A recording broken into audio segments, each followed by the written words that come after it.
زن اشک میریخت و از شوهرش که سر و سیمه آماده ای رفتن بود پرسید: تو ما را ترک کرده می روی؟ می روم. من زنی دیگری را دوست داشتم و از تو و از فغان کودکانت بیزار شدم، جواب داد مرد.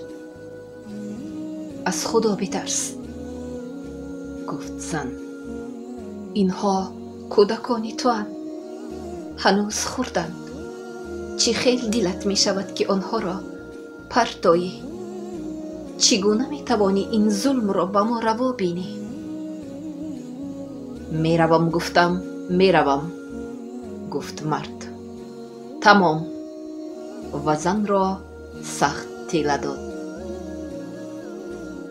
زن افتاد، سرش به دیوار برخورد، نالش کرد و آب چشمانش را پاک کرد.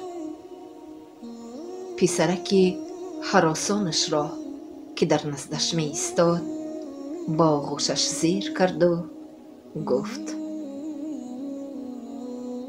میلش، برو، اما در خاطر دار وقتی که رفتی راه بازگشت نیست، ما تو را سراغ نمی کنیم. زن به خانه دیگر در آمد و کودک 5 ماهش را به بغل گرفته برآمد. مرد رفت. آنها 3 نفر، مادر و پسرچه های 2 ساله و 5 ماهه، با حزن و اندوه از پس مرد خانه نگران ماندند. از بین 5 سال گذشت. مرد با زنی نوش زندگی می کرد و حیات ناخوش و پرماجرایی داشت.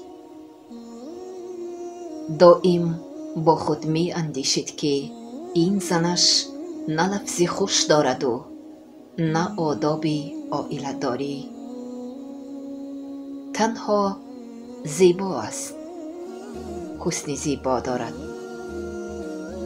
پس از ماجرای نوبتی مرد دلگیر شد و به خود عزم کرد که در باغ استراحتی شهر کمی گردش بکند و غبار دل برآرد. مرد به باغ استراحتی آمد، داخل باغ شد و به خرکی نشست. کمی دورتر از او 2 پسرک خوش چهره بازی داشتند. مرد به بچه ها نگریست و کودکان خودش به یاد آمدند. عجبا، حالا بچه های من کجا باشند؟ به خود اندیشید مرد. کلانکک شدگیستند. زنم چه خیل باشد؟ اینقدر من احمق بودم، همین خیل عائله خوبم را ویران کردم. این هنگام مرد سیمای شناس زنانه را دید. حسیاتی عجیب همراه با شادی و سرور وجودش را فرا گرفت. این وای است، خدایا، وای! این زنی سابقش بود.